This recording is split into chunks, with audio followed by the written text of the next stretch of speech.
Good morning, everybody. It's the second Tuesday of the month, and it's time for Donuts and Development. I'm Carl Dye from Tridec. Want to welcome the tens of people here today. I think we do have a pretty full boardroom group. Appreciate everybody coming out for the discussion this morning, especially our friends from Energy Northwest.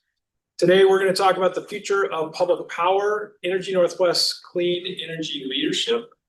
And so I'm going to start on my right and make some introductions here. Go on down the line. First, we have Sarah Fussner, who is the Workforce Development Program Coordinator, Energy Services and Development for Energy Northwest. Good morning, Sarah. Good morning. Full title, huh? Yeah, I had to write it. Took a whole piece of paper, but yeah. Say anything more about that. Jackie Eutsey is the Strategic Outreach Program Manager for New Nuclear Development for Energy Northwest. Good morning, Jackie. Good job. Good morning. That's why I wrote it down. All the way kind of at the end, almost before we get to Sean, is Michael Stevens. He's the project developer, shortest title of everybody, not track right there. I'll work on that. For Energy Services and Development for Energy Northwest. Good morning, Michael. Good morning. Thanks for having me. Of course. And my, I guess, counterpoint partner at the end is our own Sean O'Brien. He's the Executive Director of Energy Forward Alliance. Good morning, Sean. Morning. So today we are going to talk about the future of energy with Energy Northwest, obviously our public power joint operating agency partner. And I believe Sarah has a few slides to kick us off and give us some background and then talk more about Energy Northwest, and we'll get into this conversation. I do, yeah. So I did just share or have a couple slides. It's ready for me. It is. Okay, so just to kind of explain who Energy Northwest is, I know a lot of us know us as the nuclear power plant out in North Richland, but we do have a few other things that are a little less known. So who we are is Energy Northwest was established by the state of Washington as a joint operating agency in 1957. And so what that means is we help Washington public power utilities throughout the whole state, some big, most of them really, really small utilities. And we help take advantage of any economic economies. Gosh, I cannot talk today. Sorry. Economies of scale and shared services to keep our customers or their customers' utility bills as low as possible. So whether that's grant funding, we assist with grant writing or project development. Michael can talk a little bit more about that for new energy services. So other than nuclear, we also have hydro, solar, wind, and what am I saying? Storage, yes. And then again, Michael will touch on a couple of the new development opportunities and that we're looking at. So like click it again. Okay, what we do, this is just a quick overview. So we do O&M services for many other utilities and different hydro facilities that we don't own, but state of Oregon owns quite a few, and then we actually just operate them for them. And then we have, of course, our own hydro, wind, solar, and nuclear. We also do professional services, like mentioned, grant writing, grant management services. A lot of our utilities only have 10 to 12 utility faculty members. And so if they do get a rather large grant, they don't necessarily have the resources to complete all of the grant reporting. So we provide services like that as well. Cybersecurity, we've seen a pretty big uptake in attempted cyber attacks in the energy industry as of late. So we do tons of opportunities and training with them as well. And then EV infrastructure, we are installing electric vehicle charging infrastructure throughout the state of Washington, focusing more on the rural and low income areas. The big EV companies kind of have the Seattle areas taken care of, but we're trying to focus more on the smaller communities. And then workforce development, which is what I'm here for. We do also we have a lab services team that does chemical testing and environmental and calibration services. So a lot bigger than Jackie, our little expert over here on, of course, we have Columbia Generating Station, but also the new small modular reactor projects that we're working on. So a little bit more than just Columbia. We have a ton of other facilities and departments as well. Just a fun little overview of some of the projects and sites that we own and or operate. So more to come, hopefully in the future. All right, and then I'm just going to jump into workforce development, if that's okay. All right, so my background at Energy Northwest. I've been there for about 12 and a half years. For the first 10 years, I was out at Columbia Generating Station and I worked in our radiation protection department. And I was the program manager for our dosimetry program, monitoring individuals' radiation levels and exposure records. An opportunity came open to take advantage or to apply for the workforce development program coordinator position, which is something that I'm incredibly passionate about. At Energy Northwest, we have we utilize the work-based learning student program, which a lot of you are probably familiar with. So that's actually how I got my start at Energy Northwest. It was in high school through that program, and it really never thought I would work in the energy industry. And here I am, 12 and a half years later, all in. So not going away anytime soon. So I've been really, really passionate about workforce development and how starting so young in high school, and then nowadays, even in middle school, can really, really affect your future. So I have been doing that the last 2.5 years, and currently, my biggest project that I'm working on right now is really exciting. Energy Northwest and Columbia Basin College, or CBC, received a clean capacity building grant from Department of Energy last year. And so what this means is we are going to be expanding CBC's nuclear technology program. So there are currently 3 pathways in CBC's nuclear technology program, those being the RP technician, the non-licensed operator, and then the instrument controls or INC technicians. Previously, those programs have been pretty small, about 10 to maybe 20 students in all 3 pathways combined.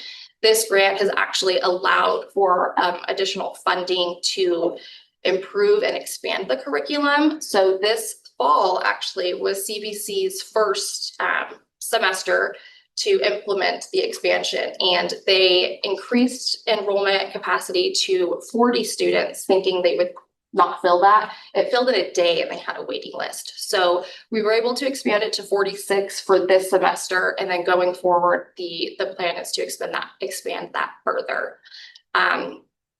This is really exciting because this is one of 12 nuclear training programs in the entire country. And it's right here in our local community. So it's really impressive. It's really exciting. It is a 2-year certification or 24-month certification. So students who don't have the opportunity or are not interested in getting that 4-year degree can do their 2-year certification at CBC. And at the conclusion of that program, they are offered, or they have a chance to apply for a 12-week paid internship at Energy Northwest. And like most of us know, the retirement it's hitting hard, especially in the energy industry. We're really feeling it. So at the end of those 12-week internships, there's always at least 1 or 2 permanent positions open. So it's a great opportunity for the students to go to school and immediately get a job and enter the workforce for a long-standing career. So that's really exciting. My biggest excitement, or my favorite part of the project, is we are able to install a state-of-the-art small modular reactor simulator for these students that are going through the program to use. So as they are learning in the classrooms, they will take what they've learned and then they can physically go into a simulator and simulate that right away, really bridging that gap between knowledge and industry. So that way, when they do come to Energy Northwest or another energy facility, they know exactly what they need to be doing, and there's no knowledge gap there. So really exciting. And this is an image of our simulator. So this is a concept image. Our simulator is being installed currently, and it will be available for use to CBC and WSU Tri-Cities students by next month. So really, really excited for this. There's 3 workstations, as you can see, and there's 8 monitors in total. And the students can actually manually open and close valves from that computer software. So previously, we imagined control centers with a bunch of buttons and knobs and flashing lights, and that's just not the way of the industry anymore. Everything is technology based, and so it's much more scaled down. A lot more ownership on the operator to be able to manage that themselves. So we are getting that installed. And like I said, it is going to be available for both CBC and WSU nuclear technology students. And big thank you to WSU. Their INEF building is where the simulator is being housed. So more information to come on that. We will be having a big ribbon cutting ceremony, hopefully in January, once all of the construction and training materials have been implemented. So, yeah. We also, with this grant, I get to go into classrooms and teach students about careers in energy. Previously, we had focused mainly on high schools and the juniors and seniors. Fortunately, with this grant, we were able to purchase funding for a ton of STEM kits and education materials and workbooks and lesson plans. And so myself, as well as the director at CBC, we have been going into classrooms. This is just a picture of me in a 4th grade classroom last week at Jason Lee Elementary. It's not the most exciting photo, but I was trying to get one where I didn't show the students' faces. So they did get that hands-on. They built a little windmill and it was solar. Then they built a little solar powered car, and they got to see, it's very high level for the younger kids, but it got them really interested in the energy industry. And there's been a ton of questions about, oh, what is that steam, up north of Richland, and what is that? And it's really getting their brains thinking and their minds thinking about electricity in general.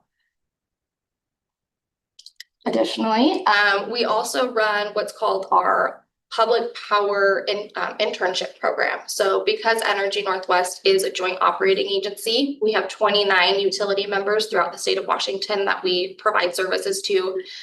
One of those services that we provide is internship program training. So we understand that, utilities love to have interns and they're a great asset, but they don't always have the bandwidth to train them on any industry related things, right? You have your day-to-day work that you're really trying to get through. And so we offer hands-on training with NWPPA, which is the Northwest Public Power Association. They come out and do a 2-day training for our students to teach them about all of the different types of public power that's offered throughout the region and specifically in their utilities as well. So we do 2-day training with that. And then we have plenty of speakers from within the industry. Sean was a great speaker for us this year, as well as we had individuals from BPA, DOE, Framatome, just really trying to give those students a well-rounded understanding of public power and what it means. And we survey the students as they onboard as well as at the end of their internship. And one of the questions that we ask is, have you ever imagined working in public power? Did you ever think you would? And then at the end, we say, now would you work in public power? And at the beginning of the summer, 1 out of 9 of the students said that they were going to want to work in public power. That was their goal. And the other ones were like, no, it was a job, right? It was a summer job. It was work experience. And at the end of the summer, all 9 students said they wanted to have a career in public power. So that's really exciting. So those are just a couple of the pictures. We did a tour at Bramatome's nuclear fuel facility and then at Bonneville Dam down in Stevenson, Washington.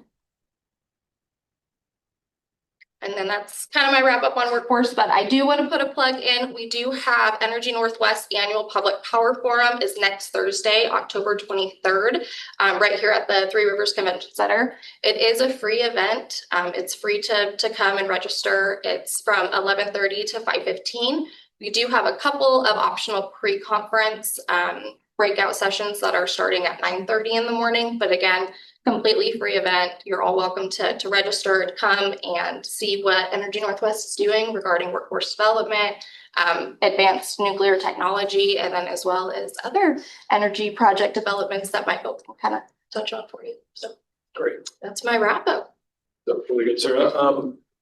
On the grant at CBC with the new program and adding capacity to that, the career track, talked about there'd be like 40 seats. So are you anticipating in 2 years that you would have as many as 40 graduates? Or I mean, there's probably some attrition, but then I guess the question is that we always talk about this on workforce as forecasting. And so it doesn't sound like Energy Northwest would have 40 jobs open. Would those skills or associate's degrees are there other employers in the area that would, Absolutely. hire them? Do you see like a matchup of like supply and demand? Absolutely. Yeah. So one, yes, the nuclear industry itself is seeing a rapid decline in employees and a significant increase in available positions. So even if Energy Northwest itself isn't hiring, there are nuclear plants all over the country as well as the world that are in a huge hiring deficit right now. So we do work closely with the nuclear plants across the nation.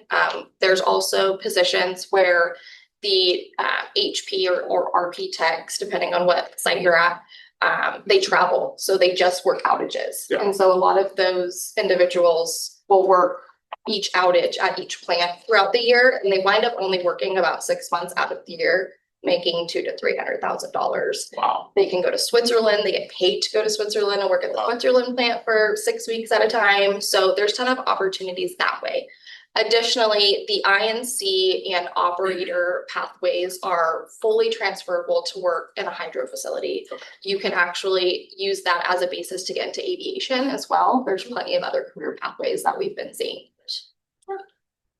Going back to the power forum that we have up on the screen right now, is there anybody in this panel that might be a speaker at that you want to highlight? Oh, yes. Sean will actually be our lunch speaker at the Public Power Forum. He has graciously offered to take that lead on or take that role on for us. So he has some amazing content and information that he's going to be sharing that's going to affect our community. Some amazing content. It Wow, is. all right.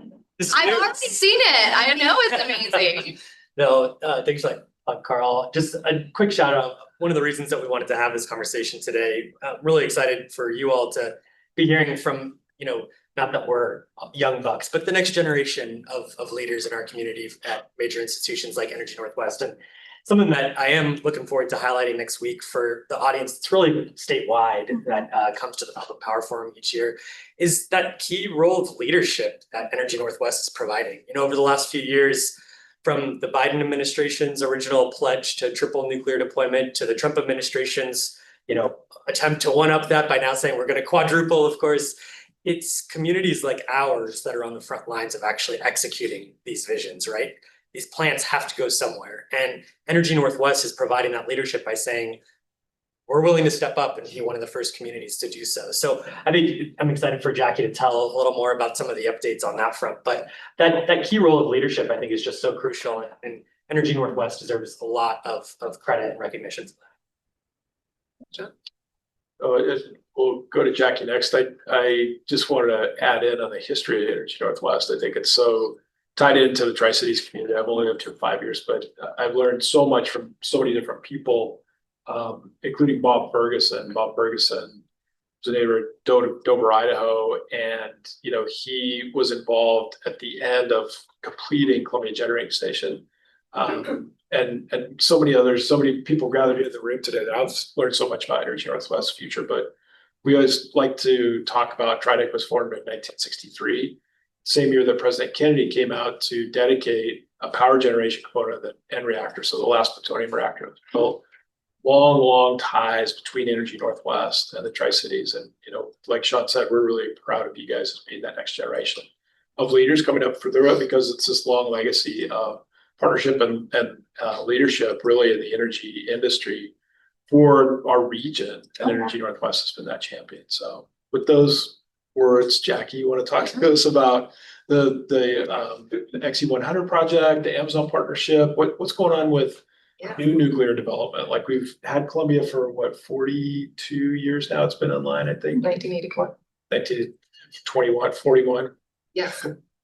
This is the first new generation that we'll have. So can you give us an overview of what's going on? Yes, well, thank you for the opportunity to share, because it is very timely discussion, because Thursday marks the 1-year anniversary of our agreement with Amazon and X Energy, who's the technology developer, to begin building up to 12 small modular reactors adjacent to the Columbia Generating Station. So Thursday, you'll be able to see new images of what the site will look like. We have an official project name. We're going to tout the simulator, because that's a really big deal to have that tangible, realistic opportunity for the workforce to join. But it is really exciting. So a little bit about the project. We are focused right now on the first 4. So SMR, what does that mean? If I could rebrand the acronym, I would name it the Scalable Modular Reactor, because nothing about it is very small. It might be smaller, but that's why the images will be really helpful. And so it's modular because we're going to start off with the first 4, and then we'll build off of the next 4, and then up to 12. So it's important to note that we are following X Energy's project with Dow in Cedric, Texas. And so we're a fast follower. We'll get to learn the efficiencies, best practices of that project and apply it to ours. The first 4 reactors will be up to 320 megawatts. And once we build all 12, that'll be 960 megawatts of energy to the grid.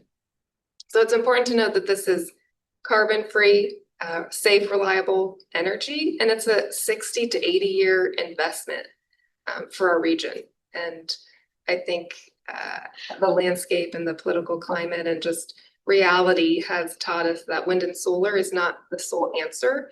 We will need an all of the above approach in order to meet this very significant and unprecedented energy demand in our region in the next decade and beyond.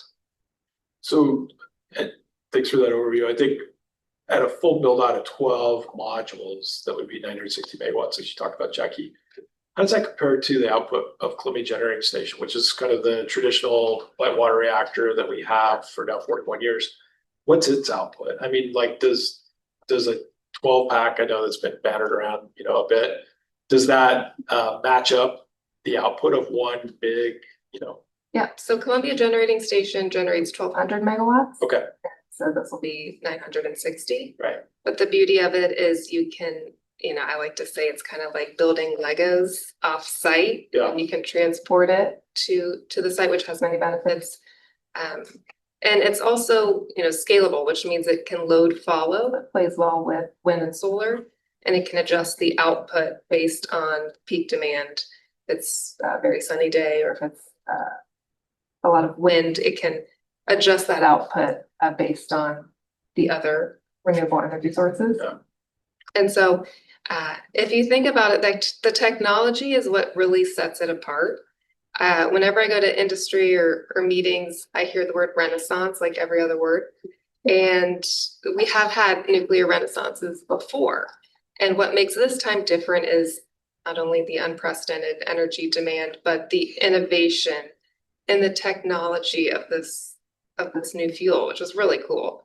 I could spend an entire panel talking about that, but that's what makes it really exciting, is the new technology and how it can be modular, scalable, and it's different than just building this entire bulk, large fleet of reactors. And there's no downtime, right? No refueling outages where it's taking Correct. a ton of energy off the grid while you're doing that maintenance. Yeah, I think the XC100 reactor has a fuel feed process that you don't have to shut down to change the fuel rods. They're kind of these balls that kind of go through, call it a gumball machine, right? And I think it reads how hot are they still, and then if it's not hot, it kind of kicks it out and it keeps adding in some fresh ones, so you don't have to shut down. I think, sir, you talked about operations of the simulator, which is really exciting, especially being based at Institute for Northwest Energy Futures at WSU. But that simulator potentially run by 3 people, like how many people does it take in the control room of Columbia Generating Station as an example? I mean, it's a lot more, right? Significantly more, yeah. Yeah, so I think that's the other thing, is that you're able to get roughly the same order of magnitude output with way less people because of the virtual controls that you can use on simulators. That kind of generally the way it works too. Yes, additionally though, there will still be that demand need. We're just going to see, it's gonna flop a little bit. So at Energy Northwest or Columbia Generating Station, you need a lot of operators, and then kind of a handful of INC techs. Yep. With the small modular reactors, the operations is so digital and the technology is so advanced that you will need less operators, which is amazing because it's the technology it's basically set up to run by itself, right? But you will still need that maintenance and electrical and INC technicians. So there's still going to be a very high need for that workforce. Yeah. You're just gonna see it less on the operations side and more in the hands-on. But from operational cost, as far as the operators, it brings some of your operational costs down too from that scale as well. Yeah. Jackie, here are my notes I have.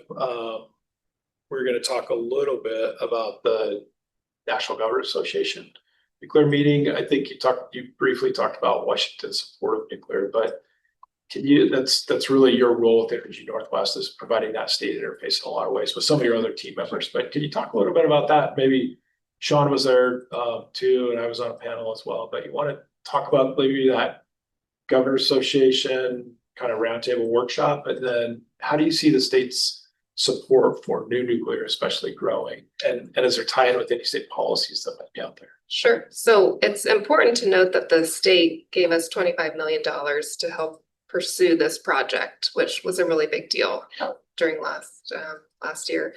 And that was a great signal, not only to keep the project moving, but also to Amazon, who it garnered a lot more confidence in the region, but also, as Sean mentioned before, this local community, because of its history with nuclear and energy and its high intelligence, energy intelligence, I like to say.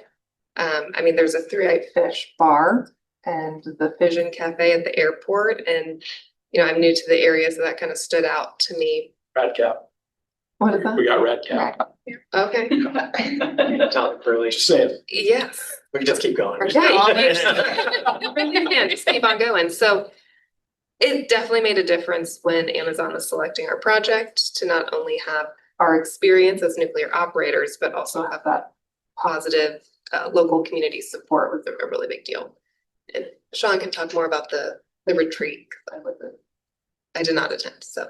Yeah, the National Governors Association has been doing a series of kind of road tours around the country in various states who are looking at advanced nuclear. And so the governor's office actually hosted in Olympia the retreat for our state just a couple of weeks ago. And I think what's perhaps most exciting is just seeing all of the collaboration between industry, local communities like ours, certain partners within the state, exploring how we can make sure that we're fully embracing everything that's coming with this next chapter of advanced nuclear.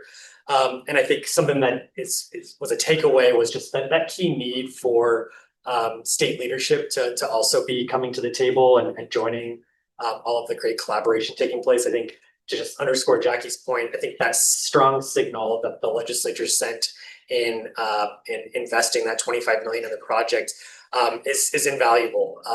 But I think now we've got to walk the talk and not just necessarily write the check for it, right? So I think tremendous opportunity for this next chapter with Governor Ferguson's cabinet, particularly. There's several folks there who TRIDEC has really been working hard to develop a relationship with, and we're hopeful that as other states are truly rolling out the red carpet to say, come to our state, we want to make sure that we're staying competitive on that front. And so if that takes all of us providing every opportunity for our state counterparts and friends to come join us for these conversations and come help recruit these advanced companies, I think we will continue to take every opportunity to do so.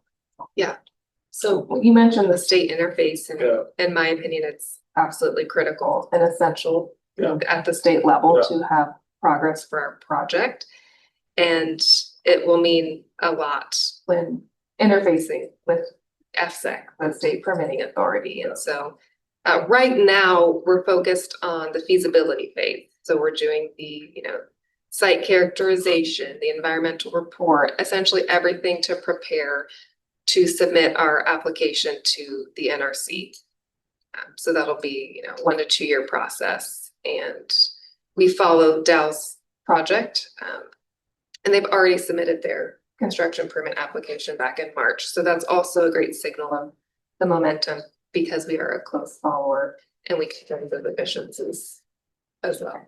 Jackie, do you want to touch on all of the early stage support that particularly came from public power to get to the Amazon partnership? Yes, thank you. I would be remiss if I didn't mention that. Thank you, Sean.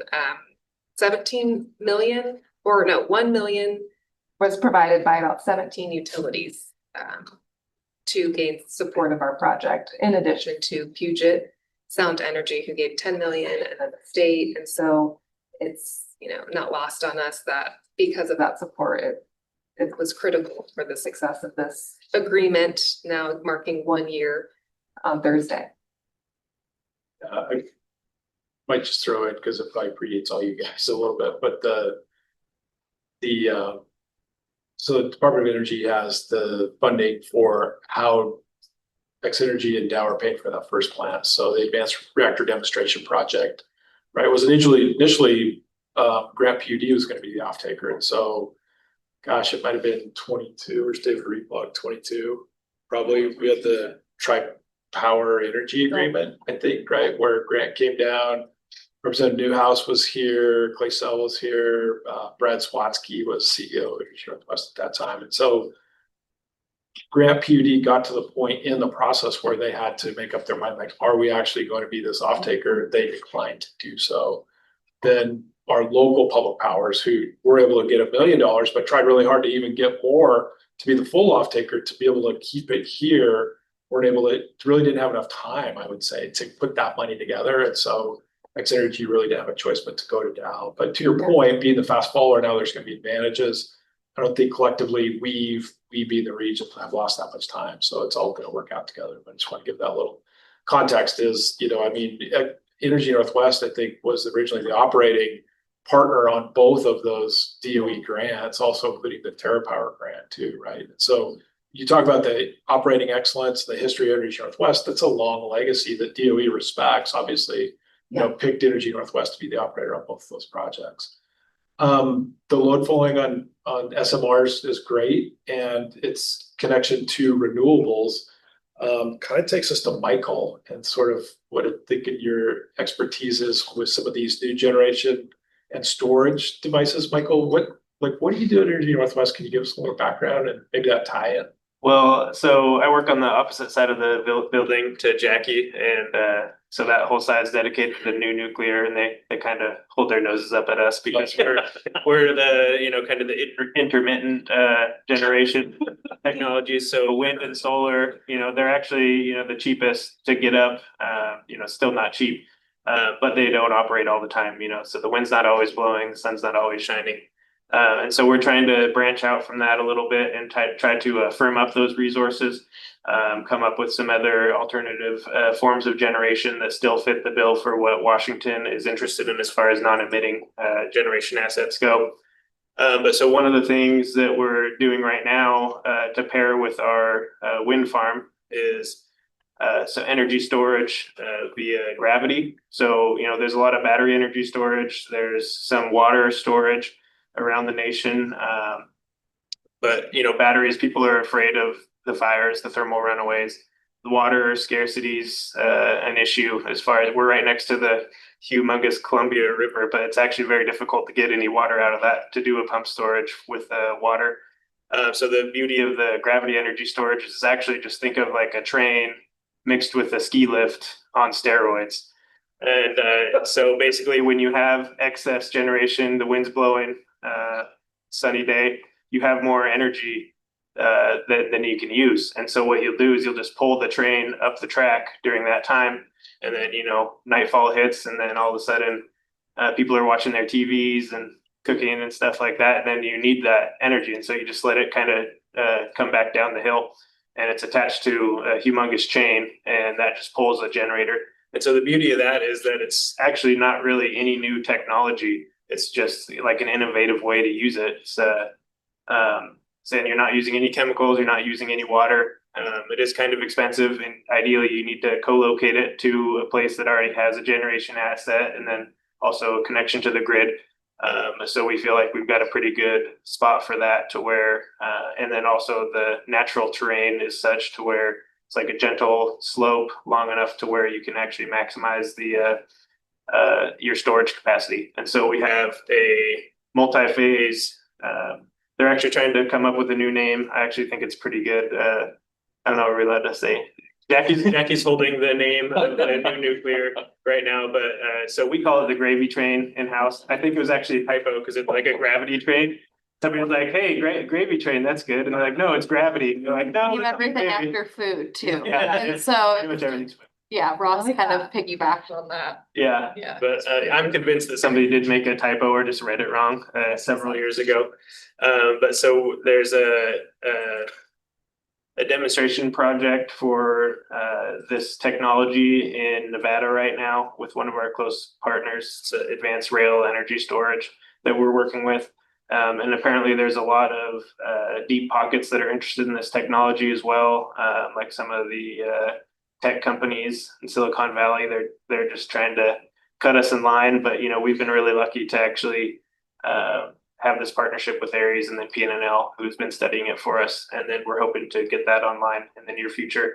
But other than storage, we're also looking into kind of stretching what we've got farther. So the new generation, it takes a long time to get online and it's very expensive. I don't want to spill the beans on how much she was talking about the millions of dollars that we've gotten for the new nuclear. That's not going to cover it. It's throwing another couple zeros on that. It's very expensive and it's going to take a long time. So what we're actually looking at, so the slide that Sarah shared, we have existing assets and we're hoping to optimize those and expand the generation of those. Like for example, our Packwood hydroelectric project, which is actually the oldest project that Energy Northwest owns and operates. It was 1964 when it came online.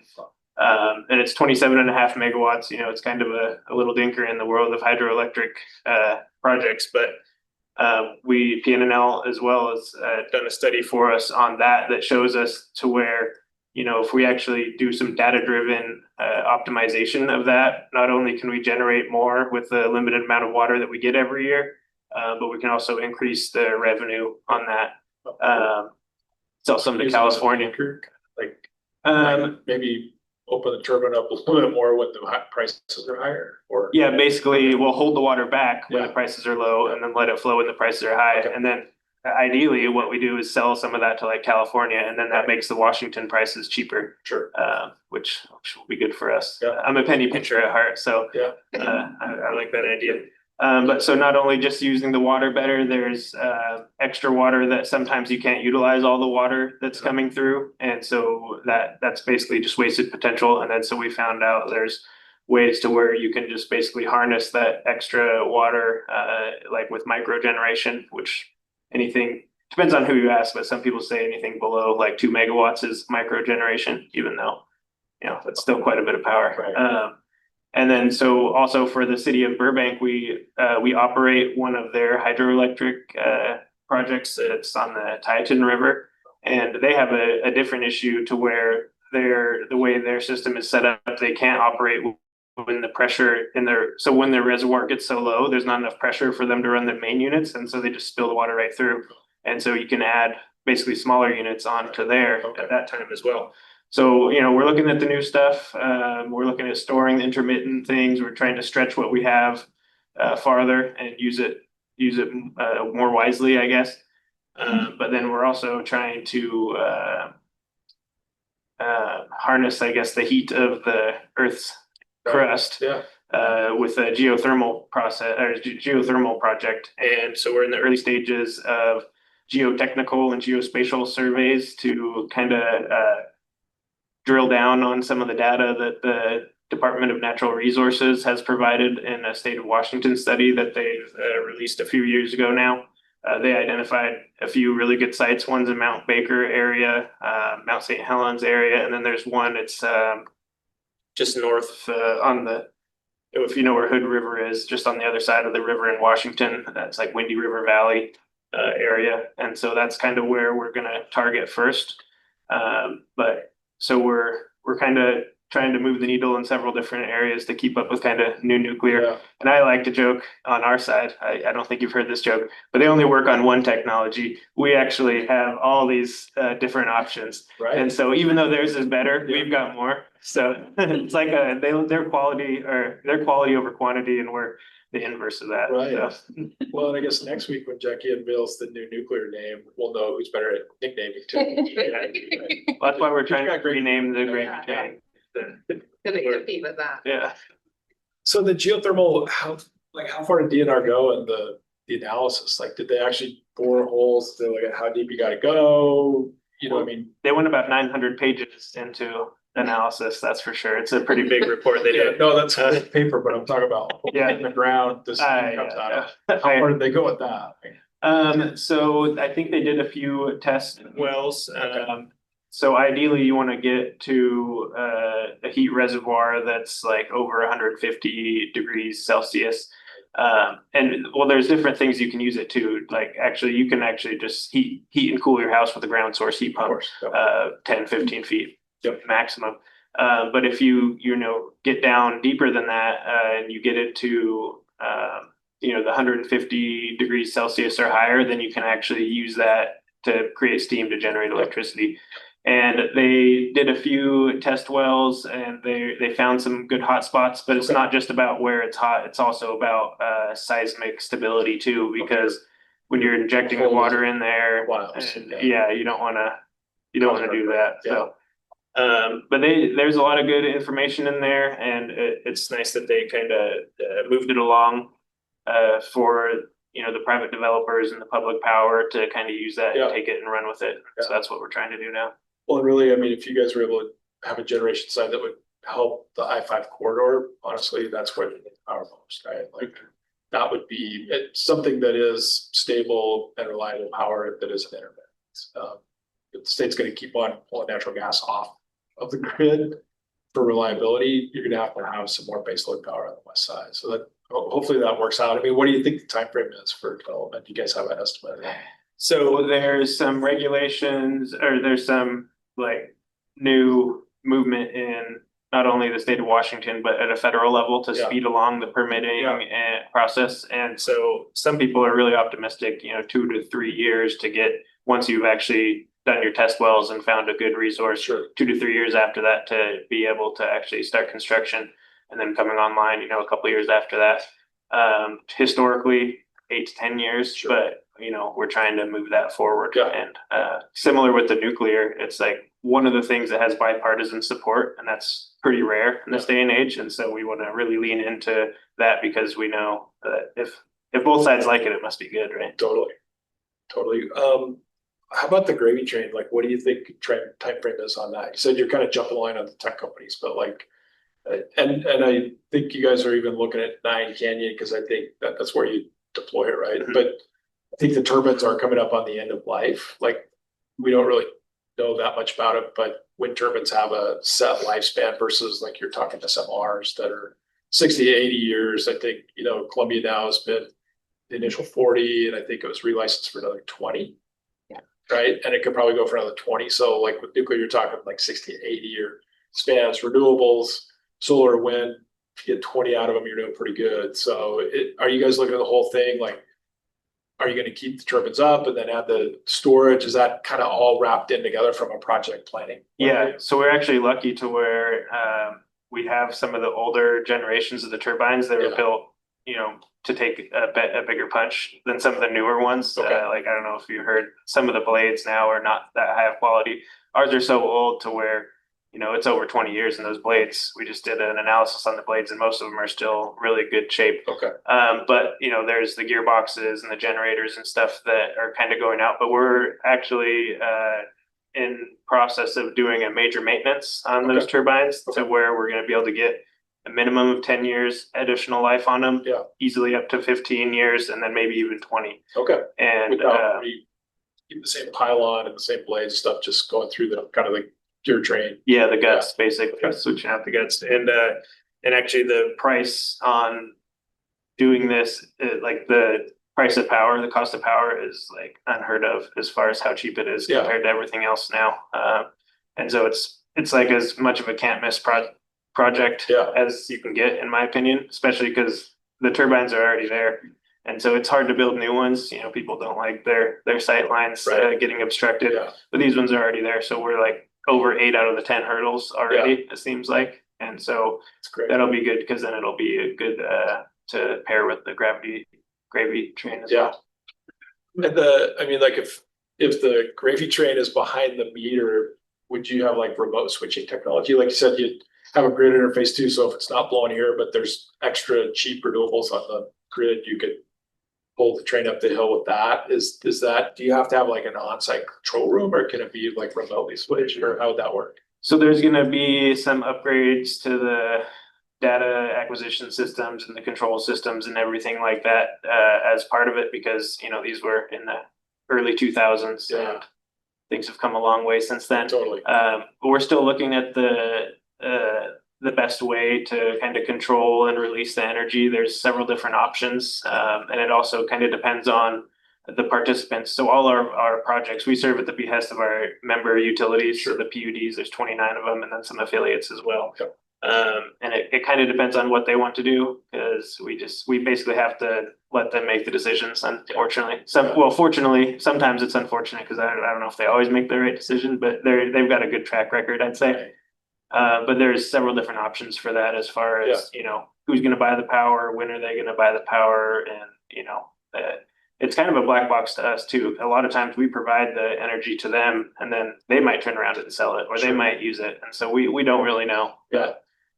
We're just set it up for them. Just for clarification, which is different from like Columbia, right? Because Bonneville Power Administration buys all the power from Columbia. I think that was part of the arrangement that was made back in the 80s. But on different power generating sources, how that gets distributed out to your public power members is different for every kind of project, it sounds like. Yeah, some of them have like 10 participants, some of them have like 17, you know, and it just depends on who's interested at what time and what their needs are. Yeah. Okay, that's cool.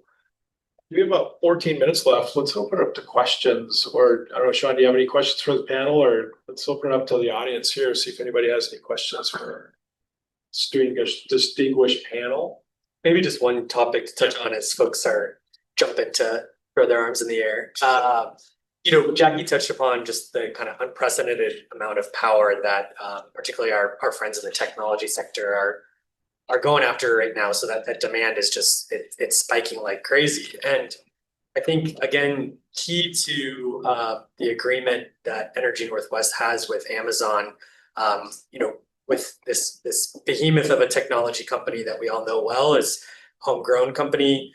Really, it's because of our public power system that companies like Microsoft and Amazon and Boeing and others came up. But key to their agreement leaves the ability for other public power to come join that partnership and the offtake of that power. And I think we just can't underscore how critical that is. I think it demonstrates what a true partnership Amazon was willing to enter into with Energy Northwest here to support not just their own needs, but also the development of that critical public power for the Northwest. So I think it's just tremendously exciting, and one that I think we just can't forget of how critical that is when we look at the next chapter of how these technology companies and the rapid amount of power they want to gobble up can also become enablers for our other collective goals as a community when it comes to deploying new resources and such. So I think so often in today's kind of polarized dynamics, we love to pit one another against each other. We love to say they're the bad actor. Well, it's like, well, there's actually phenomenal partnerships and strategic collaboration that takes place in communities like ours. And so let's not let that kind of boogeyman scary dynamic dictate how we are going to empower ourselves and our collective economic development and job growth at the local level. Well said. I can tack on to that with workforce too. As soon as they heard about the workforce development opportunities in our community, they jumped at it and immediately reached out and asked what they can do to help push things forward or participate, provide training and everything for our internship programs. They really care about having a good impact in the community, I would say. That's great. Okay, Zach, you have any questions? Yeah. Question for Jackie. You mentioned about the advantages of SMRs, scalability. you mentioned load following. How does that compare with load following of hydro? I do not know. Okay. And another advantage was the refueling. Yes. So how quickly can the refueling happen with the SMRs compared to Columbia? I'm sure it's a lot Yeah. longer. From what I understand, we will not need a refueling for Columbia, there's every 2 years a 30, 60-day outage. With this technology, you won't have that. It would be continuous online. And of course, there's maintenance, but that would not be the case. You would not have this every 2 years, have a 30 to 60-day outage. It would be just. It's continuous, so it's like a gumball machine, or if you think of at like a bank when you or in the drive-through when you shoot the envelope into the banker, that's what the fuel does consistently. And so the fuel's constantly being cycled out through a pipe and it's being read to see if it can be distributed back into the fuel source or not. And if it can't, then it is immediately discarded and then a new one is replenished. I think they described it as an automated system. I was just thinking about Willy Wonka. Yes, exactly, just like that. You know, like you kind of get measured and then Yeah. you drop out, you don't have that chute. So the fuel that's not as hot will go into Exactly. separate receptacle. If it's hot enough, it'll go back into the bin up top. I think, the reactor core has a number of these balls that are in the middle of like a bunch of graphite and stuff. So that's where it's making the heat. And then as they go through this process, it falls out, it gets read by the Willy Wonka machine, and then it gets kicked out. I think load following on hydro is, Michael brought up a good point about like Packwood Dam, where you're not on the Columbia River system, or you're not on a dam that's governed by Vaudeville Power Administration, the Corps of Engineers, the Bureau of Reclamation. On the big dams on the Snake and the Columbia, those are obviously, they can't really load follow as well as a smaller output, like what you guys are talking about, optimization with P&L, because there's so many things that drive the dam operations, like fish, litigation, water levels with Canada, so many other things that kind of drive that you can't really load follow as well. But generally, with hydro, if everything else is right, you can open or close the turbines based on the power that you need. And I think what Jackie's describing is that with that each module, you can add or subtract maybe 80. You can't necessarily turn each module down that much. You sort of want to run it full out, just like Columbia. But you can take modules on and off the line, essentially, then on a slower basis. But the more modules, the more it gives you like a ramp up, ramp down, I think in general. Clint? Some questions maybe for Sarah. On the reactor simulator, is that a simulator for 1, 4, or 12? That's a great question. Currently, we have it set up for 4 to mirror the first 4 that we're going to be putting online. However, as the project progresses, if more than 4 are added, the current system setup can expand to model or monitor all of them at the same time within that same control room. The second question, on the workforce development side, are the students able to become licensed using that simulator? Yes, they will receive a certification, which Energy Northwest currently accepts. Once individuals are hired at Energy Northwest, they still go through a training, a 6 to 12 month, depending on the job type, training before they are put in the plant. However, they will still receive that 2-year certification, and it will be honored as almost like a non-licensed operator certification. Great. Yep. For Michael, kind of intrigued by the gravy train idea. Been around a lot of falling water dams, understand how falling water generation works. Gravy train, how big of a footprint, how long of a track, how much incline is needed to do something like that? Well, so there's some flexibility in the length and the incline. Ideally, you want about like a 14 to 16% grade. The one that they built in Nevada, they found actually was too steep. I think that one's like 19 degrees. And it's a shorter track. The one that we have, so we have different phases lined up, and they're basically in like 5 megawatt pairs. So you want to actually balance the chain with 2 carts on each side, and each 2 carts is basically 5 megawatts. And so the phase 1 is 50 megawatts total. And oh man, we should have probably put a picture of the one in Nevada. But the footprint, it's not that large, compared to some of the other things. Actually, that's one of the good things about nuclear is it's the smallest footprint as far as the generating capacity. But it's, a couple thousand feet in length, and it's about 700 feet total, I think, elevation gain. And then the wideness of the track just depends on how many carts you want to put on it. Okay. Yeah, I was thinking in my mind, a train track several miles long. So I was curious how that worked. Thank you. So what's the duration? I mean, 50 megawatts for how long? Like, So the first one is 10 hours. So the different phases, there's like 8 phases theoretically that we could do, and they're between 8 and 15 hours long, which is one of the huge benefits over like batteries is, Yeah. 4 hours for Yeah. a battery and also maybe 10 years of life. Yeah. This is, 8 to 15 hours, and 20, 30 years, as long as the track doesn't like settle and become unusable. Sure. Theoretically you could keep on using it for decades. Yeah. But Bruce will be intrigued if he ever sees the chain, because they're fabricating their own chain links instead of just buying OEM like you guys do for your undercarriage. But it's interesting. It's pretty cool. Yeah. So this is kind of related to what Michael brought up regarding turbines and house people don't want those in their sight lines, but the old ones can afford. There's also the need for more transmission capability, and I know BPA has a very ambitious plan to do that in our region and everything. But there are also people who don't want to see those in their sightlines. And so is that a challenge that still needs to be overcome, is the public perception of like all this infrastructure that has to get built to support all of this? I guess, what are your thoughts around making sure that that can also proceed through along with the actual generation capacity? Yeah, well, it's always a balancing act.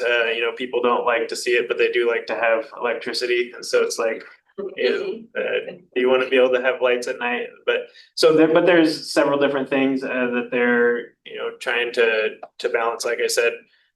So one of the things with the transmission capacity is if you actually just reconductor them, so new wires, you can actually get a lot more capacity for the same footprint, the same infrastructure that's already there. All you do is change out the wires, which is one of the Bonneville's plans that they're going to do the advanced conductoring on. They're going to start with kind of core key lines and then expand from there. Another thing that you can do is you can underground a lot of those transmission lines. It's more expensive to bury them, but it's you get a lot less negative feedback on that. And so I don't think you can please everybody, but they're just trying to do their best and kind of weigh the benefits of each of the options and kind of do the best they can. So I work in a local high school, and I guess my question, working backwards from the workers you're looking for in the future, the need and the demand, looking at some of the prerequisites, the courses, what high school level partnerships do you foresee in the next 5 or 10 years being like a great way to set these students up to enter this as a career profession? And another piece we talked about earlier, but what kind of pay level are we talking for a 2-year degree and these further technician roles? So yeah, 2 parts, kind of developing the pipeline, but also to help students in advertising, like what's waiting on the other end. Because the band is there obviously and filling spots is see. And I wish I would have brought my slide. I actually cover that in our presentations with the students. So a great thing about this DOE and CBC grant that we have is they are also able to create an introduction to energy course that current students, undecided students, running start students, and even just open to general public can take this intro to energy course and see all the different new technologies that are coming out there, especially within our region, and kind of help you determine a pathway. But these students can start taking these courses in high school if they're doing Running Start. It will be an option for them. The first year of the 2-year program is all general introduction. And then your second year is where you focus for 12 months on the one of 3 pathways that you've chosen. So that is kind of how we're answering that question. We are also, like I said, we are going out into the schools and we are presenting all of these different opportunities and what the different certifications are. We actually bring presentations and show them the breakdown of the classes for each pathway. So you can kind of figure out, oh, I'm more of a hands-on person. I might want to go an INC route. I'm more of an engineering type person. Maybe I want to go more the operator route. So we are trying our best to identify that early. Additionally, your second question with pay scales.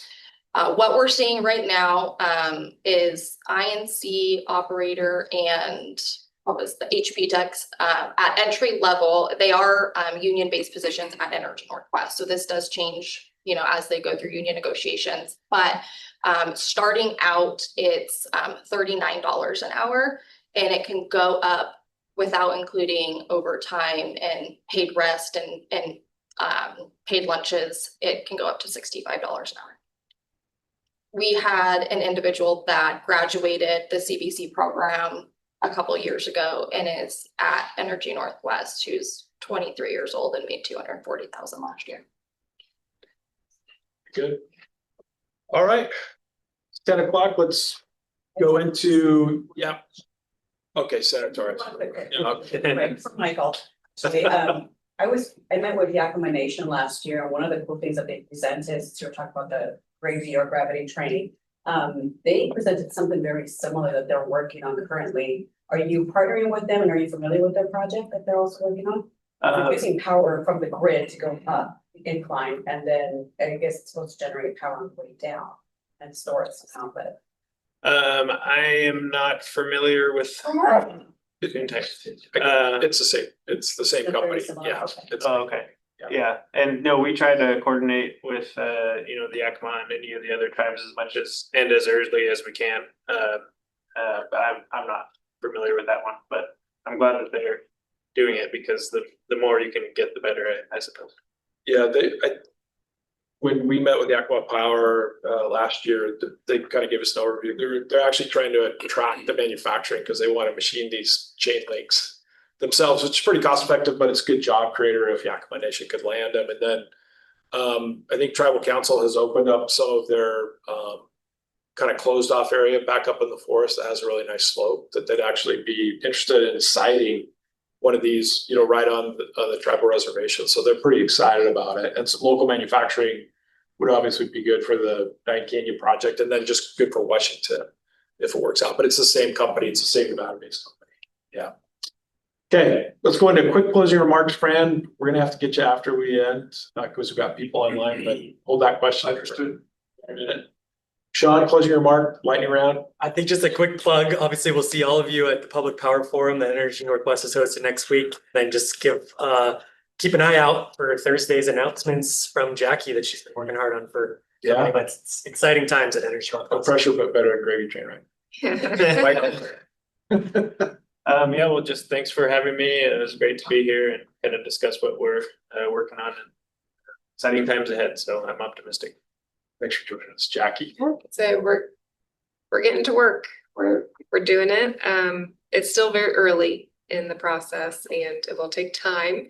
It's always a balance of, optimism and reality. And so it's exciting to be part of this transformative era, especially in this region. I'm new to the community and it's been really cool to just learn all about the history, especially the energy. And so thanks for being here and learning more about the project. If you have any questions, please don't hesitate to reach out. And it's been really great being part of this panel with my colleagues. We don't always get to work together. So it's been nice to even learn a lot about the other projects. Yeah, well, evidently from what Michael said, there's just wall. So we're glad to break these walls. Sarah. Yeah, just to kind of echo what Sean said, the Public Power Forum. Little note, we will be offering public tours of the simulator with signups taking place at the Public Power Forum or tours to be conducted the following day, Friday, October 24th. So if you're interested, come to the Power Forum and come sign up for a tour. It's awesome. Well, you guys, thanks for joining us. I think this has been a really good discussion, very thoughtful, and we look forward to Energy Northwest continuing to be the energy leader of the Northwest. Thank you. So thank you. Thanks everybody for joining us. We're still working on our next topic for next month, but second Tuesday we'll be right here in the boardroom. Thanks everybody. Have a good day.